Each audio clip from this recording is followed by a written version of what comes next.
memperkirakan, what if jika para elit-elit partai ini jadi presiden? Pasti kacau, ya memang kacau. Makanya saya sarankan ya, ini harus militer ini, memimpin 2024 ini. Amin. Tapi jangan, bukan saya ya, saya nggak akan mau. Saya udah 70 tahun, saya mau istirahat lah.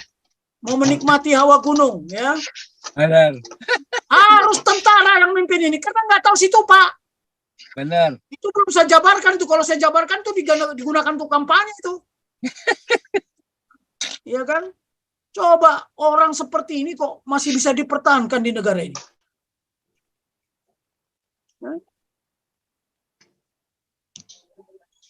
Nah, ini kok bisa dipertahankan orang ini? Hah? Lama-lama nanti saya kepanjangkan itu. UAS itu apa? Ustadz Anas. Lihat aja matanya, mata setan gak itu? Lama-lama jengkel saya. Ini penginginan. Harus jadi dibaca kepalanya, tau gak? Hukum pemimpin. Siapa? Dia pemimpin apa? Di negara ini.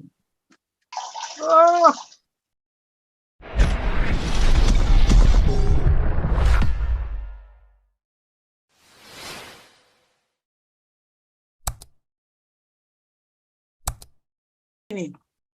Jadi itu tadi ya, kalau kita mau lihat ya, banyak yang tidak paham tentang apa? Ya itu tadi. Ya, makna dan substansi yang ada di Pancasila ya sebagai satu-satunya ideologi bangsa. Ya, dan dasar negara. Dan amanat pembukaan satu-satunya landasan konstitusional berbangsa, bernegara di negara kesatuan Republik Indonesia ini. Tidak ada yang lain. Satu-satunya. IKA. Di dalam apa? Mengabdi kepada bangsa dan negara ini. Ya. Kita hanya berpesan. Mari kita pertahankan Pancasila. Dan amanat pembukaan Undang-Undang Dasar Republik Indonesia. Sampai napas terakhir. Defense until the last breath. Itu saja. Silakan Pak Santiamer. Oke, terima kasih Pak Tobing atas penjelasan yang luar biasa. Kalau bukan kencang suaranya bukan Pak Tobing ya, itu tapi karena semangatnya menggebu-gebu dan mungkin apa namanya, kalau melihat para penyelenggara negara ini seperti gimana gitu ya. Jadi saudara-saudara sekalian, teman-teman, satu pertanyaan sebelum Pak Andi USA atau mungkin juga nanti sekalian dilanjutkan. Pak Jokowi, Pak Junias, salahnya apa? Instruksinya udah jelaskan. Anak buah tidak melaksanakan, copot anak buah. Itu jangan dibiarin. Memang bukan dia yang melaksanakan, Pak. Saya sebagai general manager, saya kasih instruksi ke anak buah saya cek, ada dilaksanakan, copot. Kalau enggak saya geser. Ini Pak Jokowi, gitu. Itu kritik kepada Pak Presiden lah. Jangan dibiarkan. Kalau misalnya instruksinya udah jelas nggak dijalankan, loh, memang itu tugas menteri, tugas sendiri jangan copot, geser, kan gitu.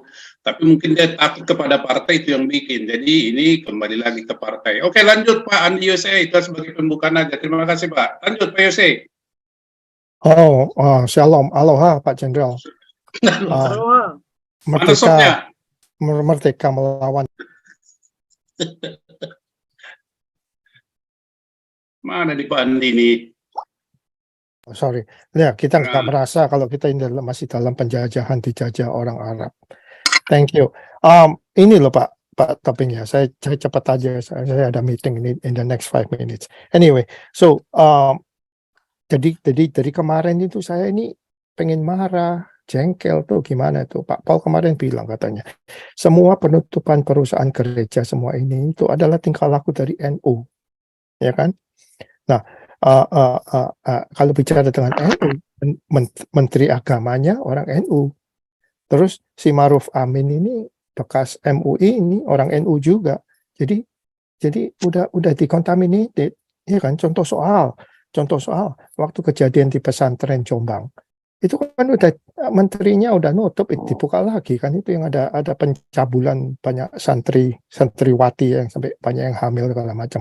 Akhirnya akan dibuka lagi. Ya oleh itu mereka di Jombang itu kan itu daerah NU. Jadi ini perbuatan mereka ini udah kacau balau. Jadi udah mendarah daging kacau negara ini. Terus kemarin saya dengar di TV ya, di Rudy Kamri interview seseorang Habib, dia katakan MUI ini isinya udah 80% khilafah. Nah terus kita ini rakyat jelata ini mau ngomong apa? Iya kan? Nah, jadi so what's next? Saya ini selalu lihat ke depan, visioner. Saya lihat ke depan. Maunya gimana? Satu, dia kenapa? yang dia 80% itu di Majelis Ulama Indonesia, bukan di NU. No, MUI. Saya bilang MUI. Oh iya. Oh, MUI. Ya. Terus jadi option kita ini apa? Satu ya kita perang. Tapi perang saudara. Jadi tapi problemnya ini is it worth it? Nah, ini kan korban pasti banyak. Satu. Kedua, kita bubar aja NKRI ini, bubar negara sendiri-sendiri aja. Ya kan? Ketiga, kalau rakyat yang punya duit ya cabut aja keluar dari Indonesia. That's the only three option. So, what do you think, Pak Jenderal? Oke, thank you. Saya mute aja. Saya ada meeting soalnya. Thank you very much. Lanjut Pak, silakan Pak Junias. Jangan langsung ditinggalkan dong, dengar dulu penjelasan Pak Junias. Silakan Pak Junias. Saya monitor Pak, teman saya nggak bisa. Oke, komen. mantap. Silakan Pak Junias.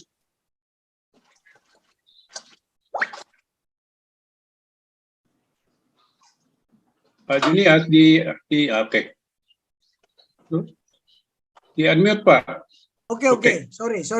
Ya, nggak apa-apa ya. Dalam setiap organisasi manapun, di kerajaan manapun, di negara manapun, pasti ada pengkhianat. Ya.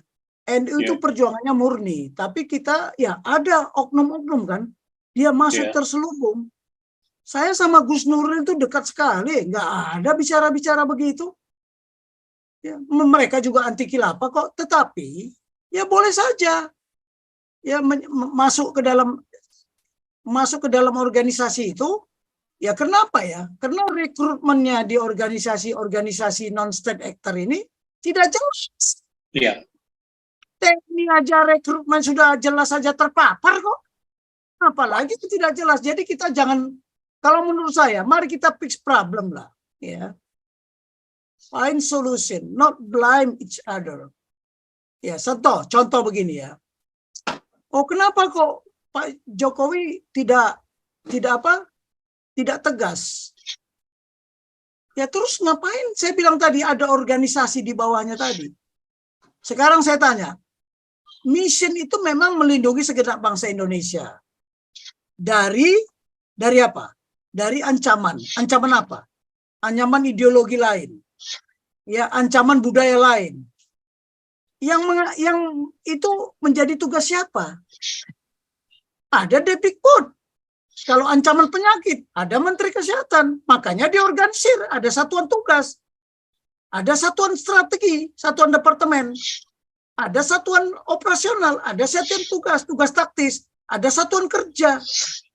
Jadi makanya analisa tugas dulu. Makanya saya bilang, mereka ini tidak tentara, ya. Yang tentara pun mohon maaf belum tentu menguasai situpak ini. Kalau tidak diajarkan situpak mungkin kacau lah ya. Tapi itu diajarkan dan ini konsep ini universal. Semua tentara di dunia ini tidak ada yang tidak menggunakan ini. Makanya ketika Donald Trump dia mantan tentara jadi presiden, lihat aja ketika jadi presiden apa? Executive order. Sudah berapa executive order yang dikeluarkan Donald Trump ketika dia jadi presiden? Nah, membuat executive order itu ya isinya situpak ini isinya. Bagaimana perkembangan situasi? Tapi perkembangan situasi ini sangat tergantung apa? Dinamika, bukan kondisi ya. Situasi dan kondisi itu berbeda. Keadaan saat ini 5 jam kemudian sudah berubah karena perkembangan situasi. What is going on right now? What next? And what if? Kan sudah saya bilang, itu cara berpikir strategi. What was itu di masa lalu. Paradigma, residu paradigma. Masih ada yang ingin negara ini berpisah. Masih ada yang ingin merubah Pancasila. Masih ada yang ingin merubah konstitusi. Sampah-sampah. Sebelum kita merdeka, setelah kita merdeka. Itulah masa lalu. What was yang sudah terjadi? What is going on? Sekarang muncul ke permukaan setelah reformasi. Kita reformasi bukan transformasi sekarang ini. What next? Tadi udah kita pikirkan, pasti babak belur negara ini. Pasti hancur. Pasti bunuh-bunuhan. Mau? Silakan. What if? Itu tadi, kalau peranggapan kita tadi, kita, oh ini ramalan ya. Perkiraan yang akan terjadi. Seperti ini. What if? What if? Kalau dia dibiarkan, what if? Nah itu tadi. Jadi harusnya, ya kalau presiden sampai turun tangan, apa artinya? Ya tidak bekerja di bawahnya. Kepala daerah, wakil pemerintahan pusat. Dia tidak tahu. Tahu nggak kepala daerah itu kontingensi? Suruh masukkan ke Zoom ini. Biar dia cerita kontingensi itu seperti apa. Keadaan chaos itu seperti apa. Kondisi itu apa. Darurat itu seperti apa. Hati-hati. Makanya saya bilang apa dari awal tadi. Ya kan. Ini kan konflik paradigma. Ya di sini apa? Terminologi antara amanat konstitusi, ya ini. Nah, di sini kan pemahaman paradigma situ Pak ini tahu nggak? Ini loh, rencana tindakan menghadapi kontingensi. Sudah berapa tahun ya masalah-masalah beribadah ini menjadi masalah? Kok nggak ada rencana tindakan menghadapi kontingensi? Saya pernah jadi dandim di Timur Timur, saya sudah perkirakan ini nanti terjadi konflik antara Katolik dengan Protestan, antara Katolik Protestan dengan yang beragama Islam. Saya sudah siapkan, begitu ada masalah masuk ke Kodim. Saya bicara, saya jelaskan. Ya, ini di Timur Timur tuh saya dandim antara gereja Katolik sama gereja Protestan aja saling bakar-bakar. Saya tanya, tolong ya saudara yang dari Katolik, kenapa kamu yang Protestan itu kamu marah-marahin? Tahu nggak? Kalau orang Protestan berdoa tutup mata. Loh, coba gimana? Hanya gara-gara cara berdoa. Coba, kalau kami berlutut, orang Kristen lagi berdiri. Jadi, ya bisa biar tahu aja. Saya bisa. Nah, terus saudara-saudara yang dari Bugis, dari Makassar, itu susah mau sembahyang Jumat. Nggak ada masjid di sana. Tapi apa? Udah, kalian pakai aula Kodim itu untuk sembahyang. Sama aja kan? Di lapangan aja boleh sembah. Boleh sembahyang, apalagi di masjid, dijaga. Karena saya tidak memikirkan mau agama apapun. Silakanlah, surganya udah ada masing-masing kok. Surga menurut mereka, nerakanya pun sudah ada masing-masing. Yang begini-begini ini janganlah. Jadi bagaimana rencana tindakan menghadapi kontingensi? Ada nggak gubernur, bupati, camat, kepala desa paham tentang kontingensi? What does it mean kontingensi? Ini kontingensi ini keadaan krisis. Bisa disebabkan oleh manusia, perbuatan manusia. Contoh, teroris. Ya. Itu menara kembar itu bukan akibat itu. Bali itu bukan akibat buatan manusia. Bencana nggak tuh? Bencana. Tapi ada yang perbuatan alam. Jadi sebagai pimpinan di sana apa kerjanya? Digaji, dikasih fasilitas, rumah, mobil, telepon, semua dikasih fasilitas. Ya ada. Itulah yang saya bilang. Sudah tidak berkarakter, tidak punya kompetensi. Sudah IQ-nya mungkin di bawah monyet. Ya kan? Bagaimana kualitas implementasi Pancasila dan anak pembukaan Undang-Undang Dasar 1945 secara murni dan konsekuen. Itulah yang harus kita kerjakan. Jadi seorang pemimpin, seorang negarawan, saya kasih tahu, kalau bisa menggunakan empower, mengapa harus menggunakan power? Ya. Saya nggak tahu ya, TNI itu dulu waktu saya jadi dandim masih berlaku itu komando teritorial. Ya. Komando teritorial itu ada motonya itu lambung rujak, menyelam, ya, lambung, bung menghubungi, kemudian ru mempengaruhi, terakhir mengajak. Nah, tapi sejak reformasi, bahkan komandan teritorial mau dibubarkan. Koter-koter itu mau dibubarkan. Itulah berbedanya kita dengan Amerika. Amerika belajar ke kita tentang teritorial, kita malah membubarkan. Saya pelatih multinasional loh ya. Tanya ke Hawaii sana. Ya. Nanti saya tunjukkan di sini videonya. Saya tidak perlu sombong. Ya. Leadership is not a position, it's not a title, it's not a rank. Ya, but it is an action. Apa aksi nyata? Apa wujud nyata? Apa outputnya dari aksinya? Kalau aksi nggak ada output, nggak ada gunanya. Output juga harus jadi outcome, bermanfaat. Kita nggak bisa kalau kita hanya ngomong-ngomong doang. Kita sekarang terjebak sama ahli-ahli ngomong itu, ahli menata kata, bukan ahli menata negara. Kita butuh ahli menata negara. Bagaimana menata negara kalau rencana krisis saja nggak tahu? Ya, kalau ini ada kendala di komputer saya ini. Oke, saya kira kita harus menggunakan empower dulu. Ya, makanya di dalam manajemen strategis, kalau bisa soft power, apa tidak? Ya, kalau tidak soft power nggak mempan, smart power. Tak bisa lagi pakai hard power. Jadi tingkatannya itu ketiga. Terakhir, kalau cara Cina apa? Sharp power. Kekuatan yang tajam, bangsut potong. Koruptor potong kepalanya. Tapi soft power dulu. Ya, kalau tadi Presiden sudah menyampaikan seperti itu, terus bawahannya nggak bekerja.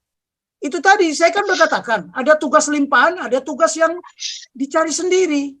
Di militer diajarkan bagaimana kita mencari tugas sendiri. Kalau tidak ada perintah dari atas, kita harus cari. Dari mana pedomannya, kompasnya mana? Ya, pembukaan konstitusi. Saya jadi komandan Kodim, saya jadi Kapolres. Saya alat negara, melindungi segenap bangsa. Itu tugas semua orang, semua institusi dan pemerintahan. Tolong belakan ya, institusi negara dan institusi pemerintahan. Bedakan. Sebagai alat negara tunduk kepada konstitusi, bukan kepada pemerintah. SKB 2 menteri itu pemerintahan, bukan negara itu. Ya, makanya disebut apa? Alat negara. Sumpah prajurit juga udah dirubah. Dulu setia kepada pemerintah dan tunduk kepada perundang-undangan. Sekarang nggak ada itu. Setia kepada negara kesatuan Republik Indonesia yang berdasarkan Pancasila. Mantap, betul itu. Itu dirubah sudah sama Pak Beni. Benar. Dia sudah memperkirakan what if jika para elit-elit partai ini jadi presiden. Pasti kacau, ya memang kacau. Makanya saya sarankan ya, ini harus militer ini memimpin 2024 ini. Amin. Tapi jangan, bukan saya ya, saya nggak akan mau. Saya udah 70 tahun, saya mau istirahat lah, mau menikmati hawa gunung ya. Benar. Harus tentara yang memimpin ini, karena nggak tahu situ Pak. Benar. Itu belum saya jabarkan itu. Kalau saya jabarkan itu digunakan untuk kampanye itu. Iya kan? Coba orang seperti ini kok masih bisa dipertahankan di negara ini.